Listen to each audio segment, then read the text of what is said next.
black. Okay, there we go. Yeah, PowerPoint's acting up, as it does. Okay. Okay, hey everybody, thanks for being here. We really appreciate it. For the webinar, this is a continuing legal education session, and it's called Anatomy of a Hack, the Pandora Papers. I almost said Panama Papers, Jake, because man, we gave that one several times, didn't we? Oh, more than several. I'd say we did that. Several. We did that one a lot. We did, but there's some connections even still. So I'm not going to say Panama Papers unless I really mean it. But we're here to talk about the Pandora Papers, and particularly to not only understand the Pandora Papers from a high level, but also to understand the impact that the Pandora Papers is having on the legal industry. And then what we want to do is we're going to then talk about some practical cybersecurity lessons for attorneys everywhere that will help you avoid being caught up in something like this. So that's what we're going to do today. Again, really glad you're here. And I want to introduce my co-host, Jake Bernstein, with the law firm of K&L Gates. Jake is my co-host for the Cyber Risk Management podcast.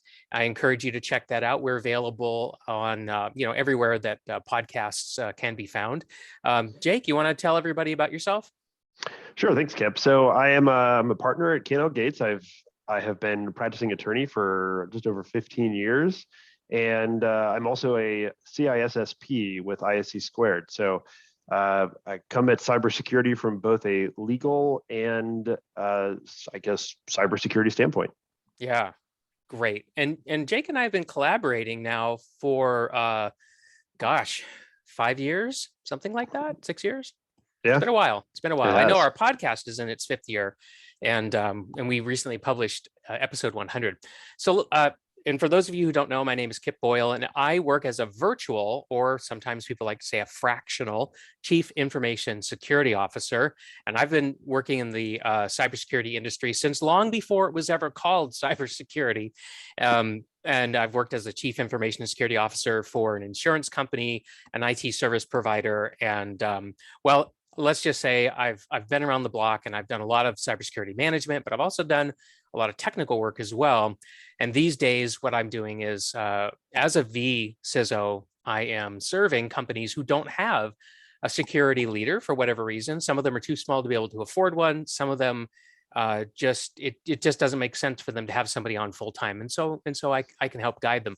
So between me, who I take the operational cyber risk point of view, and Jake, who takes more of the legal and regulatory perspective, together, we're here and we're going to help you understand what are the Pandora Papers and what impact are they having already on the legal industry, and what impact do we think there's going to be some continuing impact. Okay, so listen, if you have any questions, we invite you to put them into the Q&A box, and we will respond to them just as soon as we can. And if we're really good, we'll actually have some time left over for a little bit of Q&A. So Jake, are you ready? I think we should get going. Let's do it. Yes. Great. Okay, so let's start with the obvious question. What are the Pandora Papers? And well, guess what? They're a lot like the Panama Papers because they're about the same size. There were 11.9 million leaked documents as part of the Pandora Papers. And if you put them all together and try to store them in the same place, you're going to need 2.9 terabytes of storage in order to be able to do that. That is that's an e-discovery nightmare, Kip, but yes. And it's funny you would say that, because one of the things about the Panama Papers that was really interesting is that the investigative journalists who analyzed the Panama Papers had the same problem. All they had was some creaky old computers and not a computer scientist in sight. And, and here they are with all these, millions of records. And ultimately that's what they ended up doing, is they got an e-discovery solution and loaded all the records in there and actually went at it as a lawyer would. Isn't that interesting? It is. It's also not surprising. There's only so many ways to tackle that much information, and I'm glad to see that they figured it out. So yeah. So the Pandora Papers, Mhm. and the Panama Papers were what, 2016? Yeah. And so when did the Pandora Papers occur? Well, that happened 3 years later. Now, the leaks started in 2019, which is to say the ICIJ, which is the investigative journalist group that did the the Panama Papers, started receiving what would be called the Pandora Papers in 2019, but it actually took them 2 years to aggregate all those files together, load them into the e-discovery software, and then actually analyze them so that they could actually write stories and tell stories about this amazing, pile of data. And the publication began in the fall of 2021. So this is pretty fresh. Absolutely. Okay, so the consortium is actually called the International Consortium of Investigative Journalists, which I'll call ICIJ from this point forward. And when they finished doing their investigation, they came up with this range of money that was represented in the Pandora Papers, somewhere between $5 trillion US up to $32 trillion US, depending on how you counted it. And really, I've never seen 1 trillion of anything. So 5 trillion as the low water mark still strikes me as a absurdly big number. That's an obscene amount of I mean, that's a lot of money. It's a ton of money. It's a ton of money. Yeah, up to 32 trillion. I mean, I just, wow. I know that 10 trillion, listen, from looking at the impact of cybercrime on the world, that's like a $10 trillion per year impact. And I know from doing the comparatives that if you aggregated $10 trillion of crime into a national economy, it would be the third largest national economy on planet Earth behind the US and China. And now we're talking about an amount of money that is, approaching the first or the second largest economy in aggregate. So yeah, hopefully that perspective helped. But like the Panama Papers, the Pandora Papers documents the activities of thousands of offshore shell companies used by the most powerful people around the world. I want to just spend a little bit of time unpacking just how enormous this data is and how it compares. So if you take a look at the slide here, this is the most expansive expose of the financial secrecy that we've ever seen. And just to be clear, 2.94 terabytes of Pandora Papers, 2.6 terabytes of Panama Papers, and then it kind of goes down from there. There's the Paradise Papers. There was in 2013 some so-called offshore leaks, and then it goes down from there. And WikiLeaks, if you remember, they had some cables, right? Some diplomatic cables that they released, and on this graphic, it's just like a small little dot. Yeah, paltry yeah. 1.7 gigs. Just a random bit of history. The reason that all of these tend to say papers is the Pentagon Papers from much further back, pre-internet, really. Yeah, that's right. I remember reading a book that was written about the Panama Papers, and the journalists deliberately were looking for, trying to figure out, how are we going to brand this thing? And you're right, Jake. They went to the Pentagon Papers and kind of did a riff on that. Well, so what are in these papers, these records? Well, there's documents and images and emails and spreadsheets, and they came from about 14 companies, and the nations involved, including Panama, Switzerland, the UAE. So it's quite a bit. So I just wanted to take a moment and talk about that. Now what I want to show you is just kind of the mix of files. So in this diagram here, there's a little block diagram, and every little block in the diagram represents 5,000 files. And I'm not going to, parse this out, let you take a look at it, how many are documents versus images and so forth. But this is a lot. And boy, I know those journalists just had a field day analyzing these things. And the ICIJ eventually will put these on their website, or maybe a subset of them, so that junior, amateur journalists can take a crack at it. So, yeah. What's interesting about the ICIJ is they take a long time, right? They take their time going through these records. This is not the first time they've done it. and they're very good at secrecy. Nobody really outside the ICIJ knew that they had this collection of papers, which would ultimately be called the Pandora Papers. So yeah, just fascinating. So let's just unpack the contents of the papers just a little bit, because I mean, this is a very sensational thing. 35 world leaders, including current and former presidents, prime ministers, heads of state. I mean, this is very much like the Panama Papers, right? So far, anyway. More than 100 billionaires are covered in the leak, be they celebrities or business leaders, people like Elton John, Ringo Starr, Shakira, right? These are very well-known personalities, and they were all named, them and more. I just kind of grabbed a small selection of the really highly visible ones. So anyway, so that's kind of, you know, what was in there. And today, you know, the goal isn't to really examine, you know, whether these activities are legal or ethical or anything like that. So what I want to do now is I want to transition to something that's going to be a lot more relevant for the audience, which is, where did these records come from? And it's pretty well documented where they came from. And on the screen right now, I've got a screen capture from the ICIJ's website showing where all of these documents came from. What's interesting is that I continued to search and search and search to try to find out, okay, if this is where the records came from, how did those records get out of these firms? And I think that's really the focus of what we want to talk about, because these are data breaches, ladies and gentlemen. These are massive data breaches from law firms and other types of companies, right? Not everybody on this list is a law firm, but I'm going to pick on one of the biggest sources of the leaks, which is this Panamanian law firm. Here comes Panama again, another Panamanian law firm, Mossack Fonseca, which was the law firm that was the source of the Panama Papers, was also based in Panama. So anyway, so I don't know if I'm going to say all this right, Jake. Can you pronounce those names? Is it Alleman, Cordero, Galindo, and Lee? That sounds right to me. I think I did okay. So, but I'm going to shorten that. That firm is also goes by Alcogal. Okay, there you go. Alcogal. That makes sense.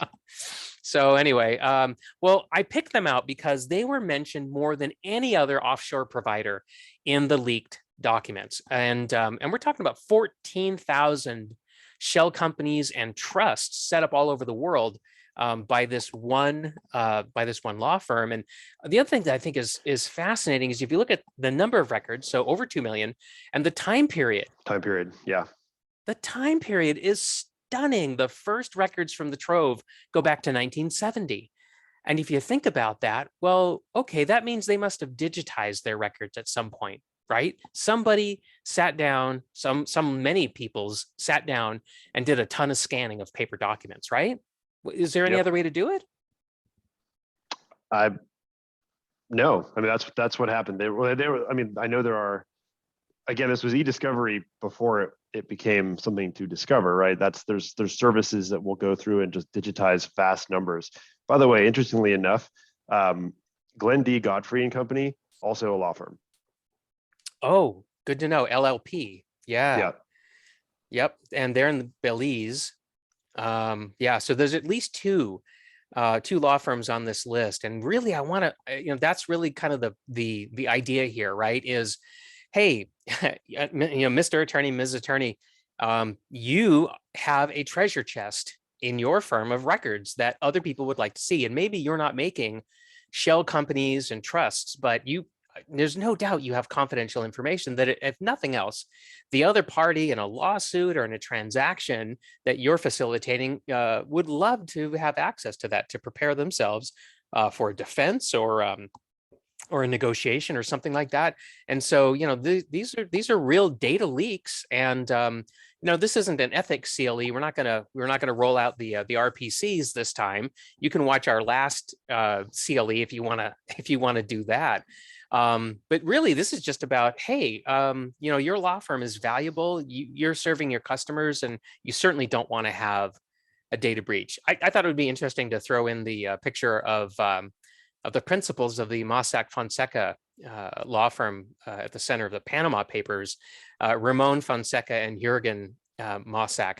I like putting their faces here because I think it's important for people to remember these are real people, right? It's not a faceless organization. Real people made decisions. It is no longer an organization, as we know. That's but true. Yes. Yeah. It's now bankrupt and out of business. It only took 2 years from the time that the ICIJ published until that law firm was completely shuttered. So and there were raids by the Panamanian authorities. There were people. There are people in jail, as far as I understand. Yeah, there are people in jails. There's people on the lam, lots of fines. And what's interesting too, that I think is also important for attorneys to realize, is that Mossack Fonseca was founded in 1977. And until 2016, when the Panama Papers were published, this was a firm that was obscure to the world. Nobody really knew who these people were, or their teams, the name of their law firm. But once the leak got out, well, gosh, everybody found out who they were. So let's really focus on how did these records leak? And in the case of the Panama Papers, we don't know for sure. In the case of the Pandora Papers, we don't know for sure. The ICIJ is protecting their sources, but I will tell you that in the case of the Panama Papers, they did come out and talk a little bit about who provided those records to them and under what justification. So for the Panama Papers, the justification was, hey, I have access to these records. I'm going to give them over to you, investigative journalists, because I don't like how this wealth is being hidden from being taxed and so forth. So it was kind of an ethics thing, a whistleblower sort of a deal. But we don't yet know, who leaked the Pandora Papers. And what's fascinating is you saw the list, right, Jake? There's a huge list of firms that suffered a data breach over this. And which is quite different than the Panama Papers, where there was one source. Yep. Just a single source, but this, we don't know, right? Was it malicious insiders, right? Was it a bunch of insiders who got motivated from the results of the Panama Papers and thought, oh man, we have to do our part, and so these were trusted insiders who went rogue? Was it outsiders? Was the were the systems and the protections on these firms breached in some way, or perhaps wasn't very well protected anyway? Is it a political agenda? Did they make money? Was it about revenge? We really don't know. And to me, that's a little scary because as a cybersecurity professional, I like to think about how these things happen so that I can actually pull together a prioritized mitigation approach, right? But this is amorphous. It is, and it's very difficult to plan a defense when you are uncertain of your attacker's motives, right? If it's all about money, that leads to certain conclusions and certain defense mechanisms.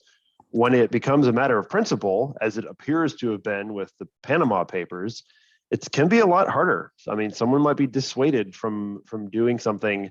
If you're just a little bit harder to attack than your neighbor, right? If it's just about money, but if it's not, that puts you in a whole different position.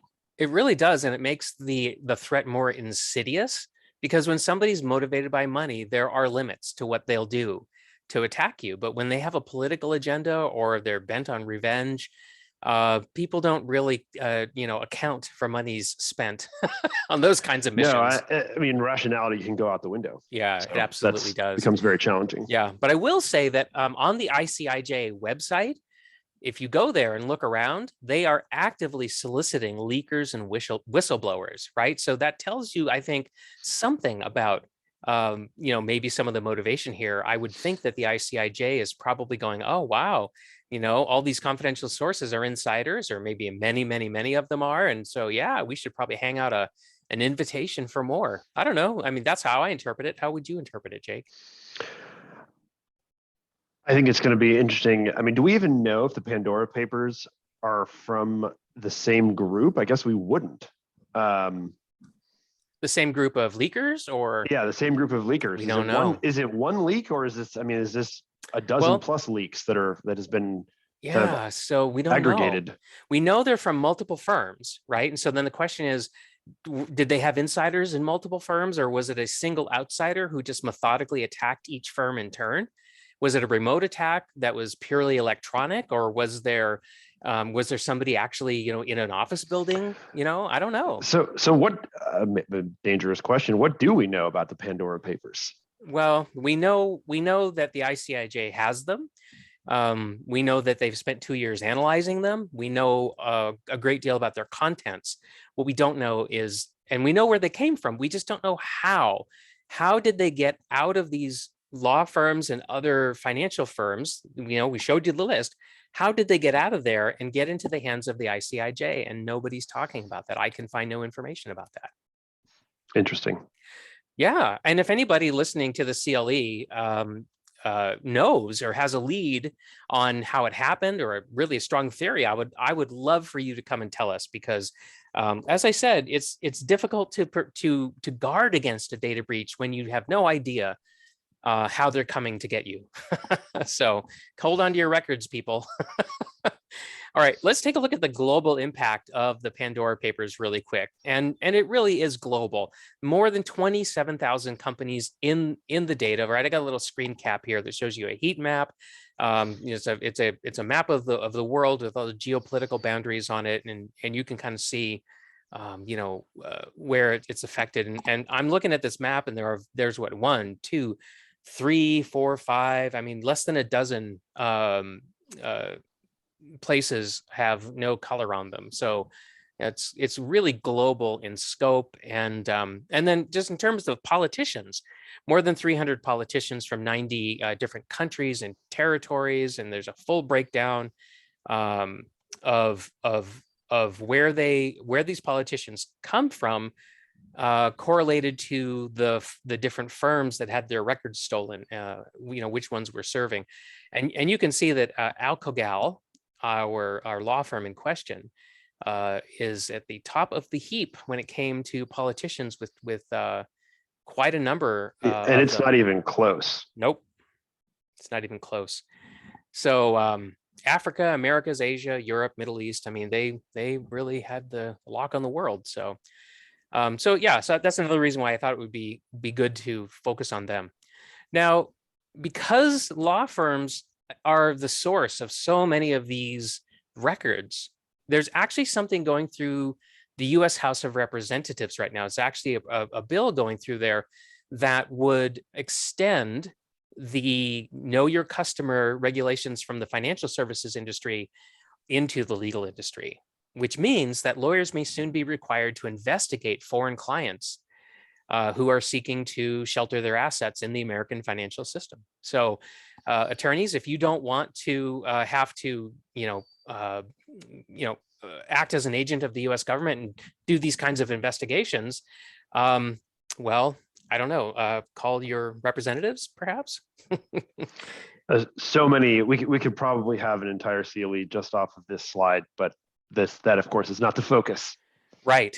No, it's not. And maybe we will. If folks, if you want us to unpack this in a future CLE, we'd be happy to do it.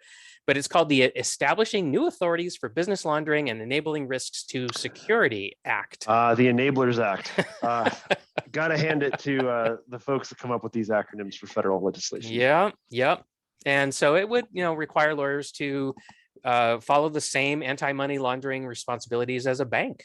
So, and I've got the name of the representative sponsoring this legislation. It's bipartisan. So, yeah, you can call your favorite representative. All right, let's go ahead and pivot now to now that we've kind of explored the big picture, right? What are the takeaways for attorneys? If you're listening to the CLE, watching the CLE, and you're thinking, okay, fine, this all makes sense, but what does this mean to me? Let's go ahead and do that. Well, the first thing is that I think you need to accept the fact that these kinds of records disclosures, these kinds of data breaches is a new normal. So don't think of this so much as the ethics of offshore tax havens, right? Because you probably don't dabble in that. My bet is that if you're watching this, you don't do that kind of work. But it is about the security of your client files, and it is about what can happen when you lose control of them. And even though we don't know the motive, of the Pandora Papers data breachers, it really doesn't matter. What I think a good takeaway is that people do this for all kinds of different motives, and law firms are active targets. No one's going to be able to prevent all break-in attempts. And so the idea that you're just going to build higher, thicker digital walls, I mean, this is true for everybody on the internet, not just attorneys, but it certainly does apply. And so you've really got to shift your mindset. You've got to become better cyber risk managers in addition to, practicing law. I don't know. What do you think? I'm not an attorney, Jake. What do you think about what I just said? So I think that a lot of law firms have been conditioned in the last 10, 15, even 20 years, particularly large law firms, about what are called outside counsel guidelines, OCGs. And these are generally, I suppose you could call them voluntary sets of rules that relate to representation of a specific client. The fact is, though, is that most of these OCGs are very similar. It would be untenable if there were 50 different OCG types, and they all were substantially different, right? They're really not substantially different, and so there's this sense of, okay, well, when we're doing this stuff, we're doing it in order to comply with these OCGs, but like many compliance regimes out there, there can be an important difference, and given that you've got a Guy Fawkes mask here, between real security and theater, right? Or masks, window dressing, if you will. Yeah. And I think that because these, X papers are the new normal, it's no longer enough to be satisfied with wearing a mask or having some quality theater. I think there's a difference now between and there will be an increasing difference between the firms that can do it for real and the ones that don't. And we didn't even talk about the law firm attacks in the U.S. that were overshadowed by the Panama Papers. Oh, it's coming up. I actually have a slide on that. Oh, good. Well, then there you go. Yeah. So I think what you're saying is yes, Kip, I agree with what you said. Yes, Kip, I agree with what you said. And then you said some other things that I thought were really helpful too. But really, the Pandora Papers, the Panama Papers, all these these breaches, really, they're extreme examples, but they nicely illustrate the ethics of the attorney's responsibility to protect sensitive client data. Here's the slide I think you were thinking of. Yeah, that's the one. And I think they're extreme examples, but my fear is that they're not, right? Or that they will become, or that they will not be seen as extreme in the coming years. We as lawyers, and again, this is not the ethics version of this talk, but it's out there. You can find it. But we have a critical, responsibility to our clients to maintain confidentiality. And by definition, a data breach is a loss of confidentiality. And this is just some, right? These are just the ones that have been publicized enough that we are aware of them. And these are big names. Well, as somebody who's not in the legal industry, I don't recognize them and immediately go, oh my gosh, right? But I do know just by reading some of the stories that I read, right, so that some of these firms are considered to be very prestigious. Is that the way you see it? Yes. Okay. And look at the different things that were targeted, like Wall Street earnings, pre-release earnings, client records, and things like that. By the way, do you know why they called it the Pandora Papers? We know why they called it the Panama Papers, right? But why the Pandora Papers? Did I ever share that with you? I don't know. Okay, well, it's because the journalists saw this new clutch of records as a Pandora's box that they needed to open. Yeah. So yeah, hooray, ICIJ. And I think another thing that I want to be clear about is these are not gigantic law firms that are being tipped over and having their records stolen, at least not all of them. There are many smaller law firms in here, even very small ones are susceptible to this, right?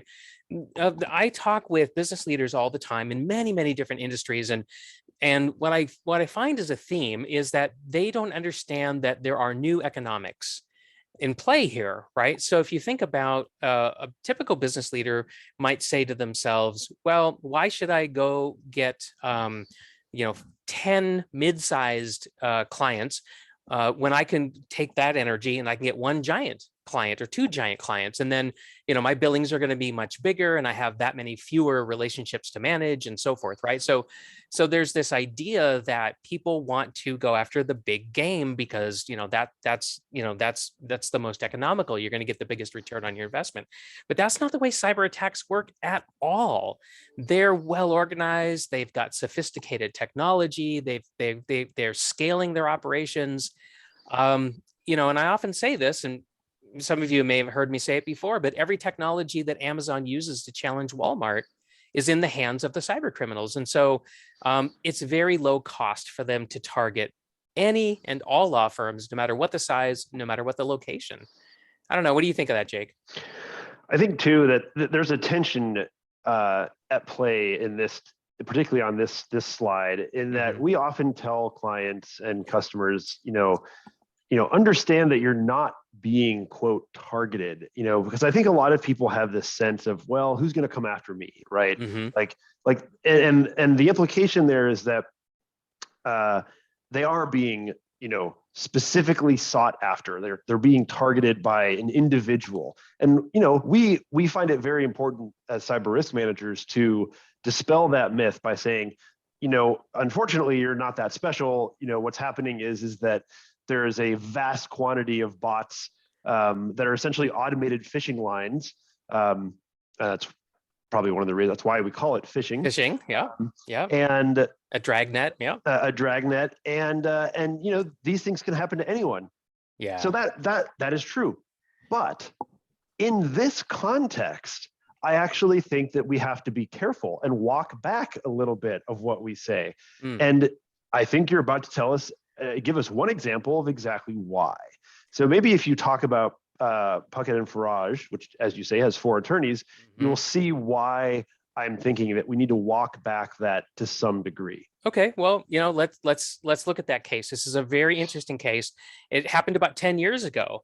Nearly 3 gigabytes of private email messages that were internal to the law firm Puckett Farage were stolen and released to the public by Anonymous. So we know in this case that it was anonymous because even though that is an anonymous group, they claimed responsibility for it.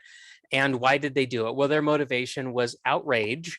It was a political agenda because Puckett Farage took a very controversial case. They were defending U.S. Marines that had been charged in a 2005 massacre that had happened, I think in the Far East, or not in the Far East, but in in the Middle East. Sorry, Iraq, Afghanistan. Yeah. Yep. And so that's why they were attacked, and the firm was dissolved in less than a week.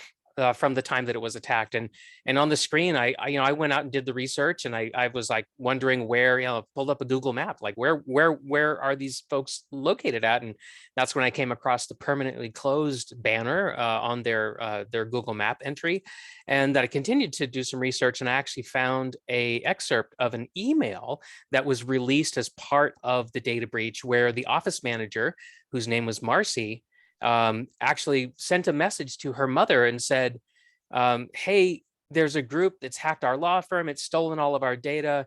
We're trying to, get control over this. And then she says, this may completely destroy the law firm, which was prophetic because it did.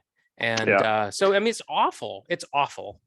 It is awful, but this is also why I say we have to some degree walk back the kind of automated non-targeting component of cyber attacks, because as you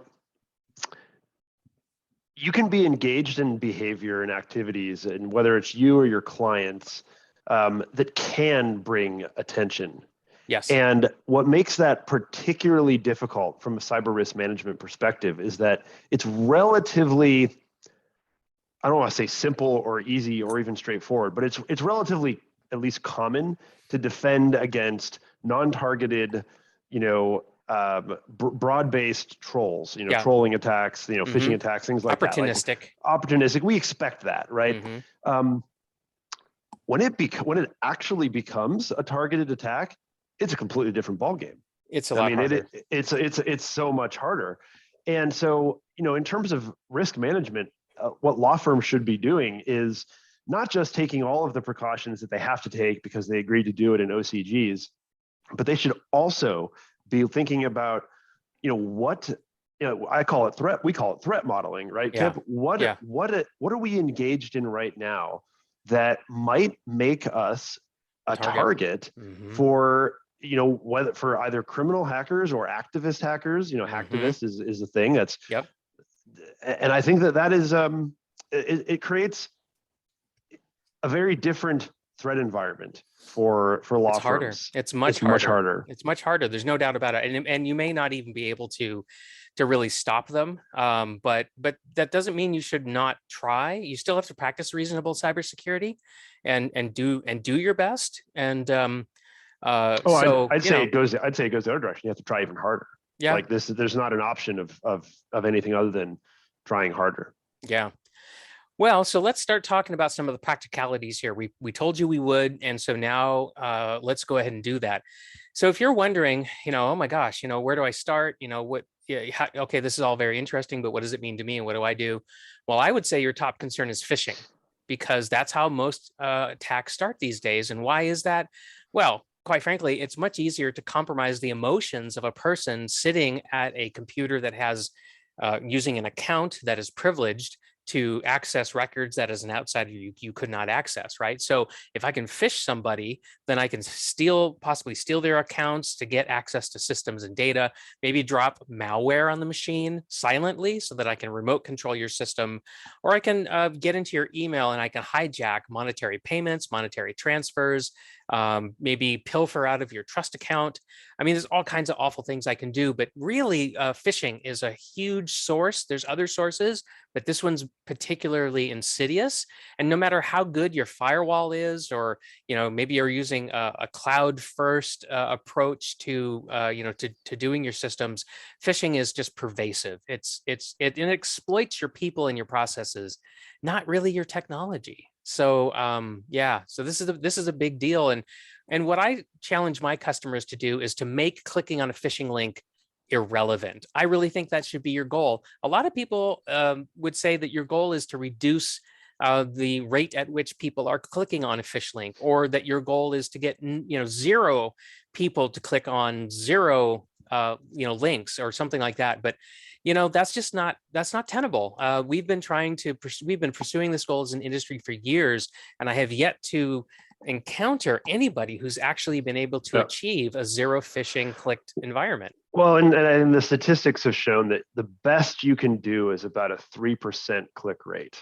And that is still far too many to rely on training as a primary defense of any kind. And and the issue here too is, again, going back to the discussion we just had, this is again why threat modeling is so important. You may fend off those opportunistic, relatively random attacks through phishing training and exercises, but the ones that really hurt, for example, what could be certainly the targeted one, that's going to be a lot harder to fend off because those are going to be far more sophisticated. That's right, and they're going to be more patient. They're going to strive to be silent until they strike. So, well, what we have here as we wind up the prepared material is a list of the top mitigations that we think you should be considering. These are mitigations that have come up over and over and over again when we're working with our clients. And we also think that these are high value mitigations, which is to say $1 spent on any one of these mitigations is going to be one of the best dollars that you can spend in terms of value provided. Let me just walk through this list very quickly and just say a couple of things about each item. And then what I'd like to do is I'd like to open it up for Q&A. Well, okay, first of all, data backup. is so important. And there's actually a strategy that you should use. It's called the 3-2-1 data backup strategy. Big surprise. Well, guess what? Jake and I did the last CLE that we did in December of 2021, which is on YouTube, and you can watch it. We talked all about 3-2-1 backup data strategies and how it works. And you definitely want to document retention policy, because I don't know about you, Jake, but the idea that I would have records going back to 1970 and then I didn't purge those records, it just seems like, you shouldn't do that, right? Well, and even if you don't purge them, you should think about ways like is there a reason that every record that you've ever had needs to be accessible via the network? Because Good if you point. can at least reduce the overall potential impact of a successful breach, then that is helpful. So whether it's a document retention or a document archive policy, that it's important. Yeah. By the way, we've got somebody made a chat here. Ian says phishing links these days have become more advanced. It looks more and more legit. We just have to be extra cautious in our clicking habits. I'm not going to say that you're wrong, because I think the phishing links are more advanced. They're more difficult to detect. But I go back to something I just said a moment ago, which is the idea that you're going to get 0 people clicking on 0 links, I don't think is reasonable. And so you need to do things to make clicking on a link irrelevant. I really believe that that's the better way to think about this. But Jake, you've heard me say this many times, about the idea of making clicking on a link irrelevant. But what's your take on it? It's defense in depth, right? It's the layered approach that has served military strategists well for thousands of years. You can't rely on any one single mitigation. And that in this case, phishing links, you're going to get phished. That.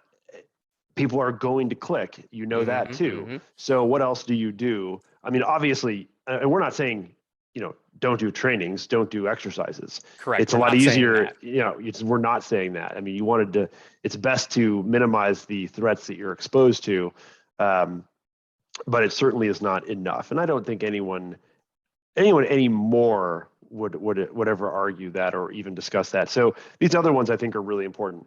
Use non-administrative accounts for daily work. There's no reason to have full administrative access to a computer that's being used for day-to-day operations. Some of these, like the next one, ATP for Office 365, that's a very specific one. On the other hand, MFA everywhere. That really is, I think, it's just table stakes these days. It should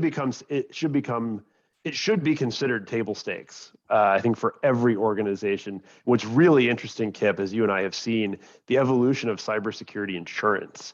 Right? Yeah. It used to be not even 2 years ago that you could get cyber insurance at a good price with a lot of coverage for very little effort or cost. Yeah. Now, good luck trying to get any insurance without MFA everywhere. That's right. It will be you basically can't.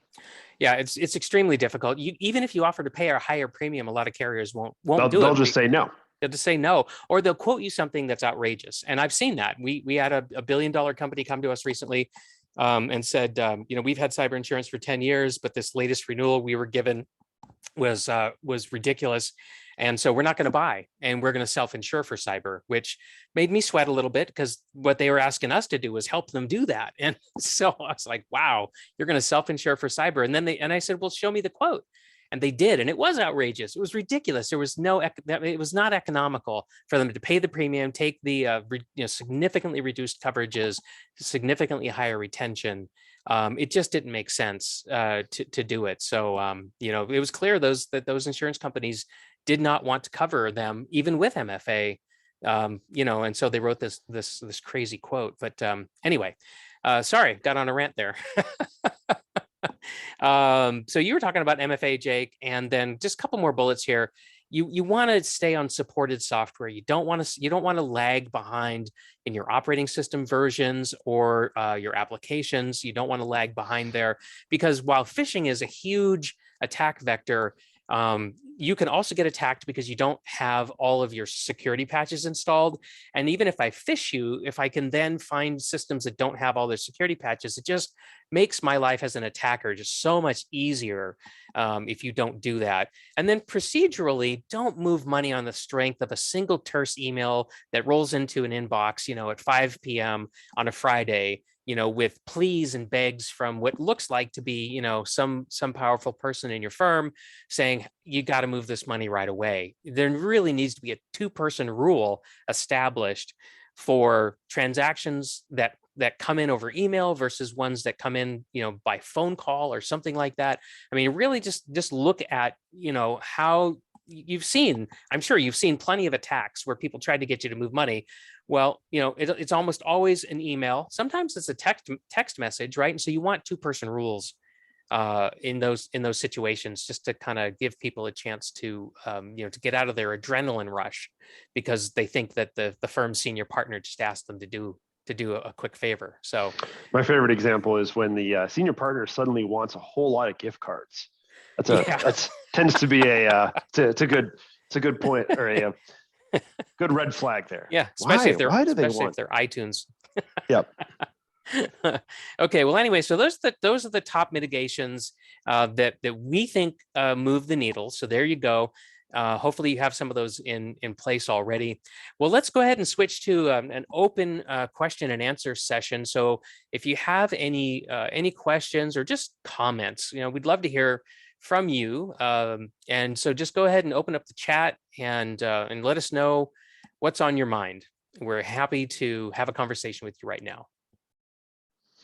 Yeah, and while people are thinking about that, I think I would just like to add here that, from a set of legal requirements, the requirements that we're seeing come down from all manner of regulatory bodies and different countries and states are all converging on this idea of reasonable cybersecurity, and I think what that looks like is it's never going to be a specific list of mitigations, because those lists of mitigation are going to change, right? They're going to change over time. Mm-hmm. The key, though, is to be aware of the risk, do that threat modeling. I think that's just so very valuable. Yeah. And then do risk assessments on a regular basis that to force yourself into doing these things. Do you want to explain why the mitigations have to change over time? Well, Kip, that is because the bad guy strategies change over time constantly, right? They are always innovating. They use their ill-gotten gains to engage in heavy-duty research and development. And if we don't keep up, then we will be quickly caught. Yeah, it's an arms race. Every time we release a new product or a new strategy, they buy it or they implement it, right? So these crime groups have their own laboratories, these computer laboratories where they have purchased really every commercial solution available. They take them apart, they test them, whether it's a black box test or whether they've stolen the source code or whatever it is, and they're constantly trying to figure out how to overcome our defenses. And so that's why. And I really encourage my customers to think of cyber criminals more as a competitor. As in somebody just, came into town, set up shop. They're going to sell the same thing you sell, except they're going to sell it for 30% less and it's 25% better. How do you compete with that? Because when you lower your price and improve your product quality, this competitor is going to do the same thing again, right? So it's back and forth, back and forth, back and forth. And that's really, I think, a more accurate way to think about cyber attackers these days. So questions, comments, anybody? We still have a few minutes here, and we'd be happy to be in a conversation with you. One of the things that I talked about when we opened up the session today is that Jake and I are the co-hosts of the Cyber Risk Management podcast. So what I'm going to do for those of you who might be interested to check that out is I've just put the URL to our podcast. We have a website, and encourage you to go there and check it out. And I think we're on what episode did we just publish? Like 102 or 101 or something like that? Yeah, we've been doing this for a while. And right now I've got somebody on my team who is transcribing every episode and putting that transcript online. And so we've got almost our entire back catalog online right now, and many of them, I think the majority of them at this point, have transcripts that you can access. And I would say in a couple of weeks, all of them will have been transcribed and will be available up there for reference. So we'd love to have you as a member of our audience going forward to our podcast. And if you want to listen to it and you have suggestions for topics that you'd like us to tackle, we'd love to hear from you. Please tell us how you'd like us to, what content you're interested in knowing more about. And we love to be an audience-driven show as much as possible. All right. Well, I'm not seeing any additional questions or comments, so I think we can go ahead and wrap this up. Yeah, I think we should. So thanks everybody for being here. Really appreciate it. We'll give you a few minutes back in your day. We're going to do another CLE. It's going to happen just before everybody breaks for summer. It's going to be actually in the June time frame, and I want to get that date for you right now. Geez, Kip, why didn't you get that date before you started the session today? I have no idea why I didn't put that at my fingertips. Well, it is our first one without your assistant.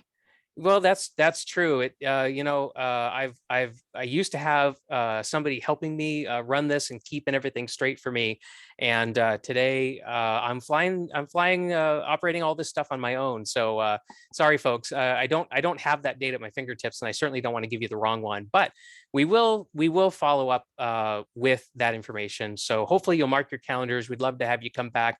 If you enjoyed the session today, maybe you'll share with another attorney that you got something out of this, and that they should check out the next one. We'll also send you the replay link, and so if you want to watch it again or share it with somebody that you think would get something out of it, then please go ahead and do that as well. Okay, everyone. Ian says, can you cover cyber insurance for small businesses in your podcast sometime? Yes. Thank you. We have definitely talked about cyber insurance in our podcast. We have several episodes on the topic, but I don't think we've covered specifically for small orgs. Jake? I'm not sure. I can't remember. We have to go back and check. Yeah, we'll go back. We'll definitely go back and check. So thanks for that suggestion.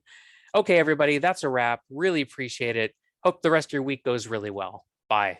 Bye-bye.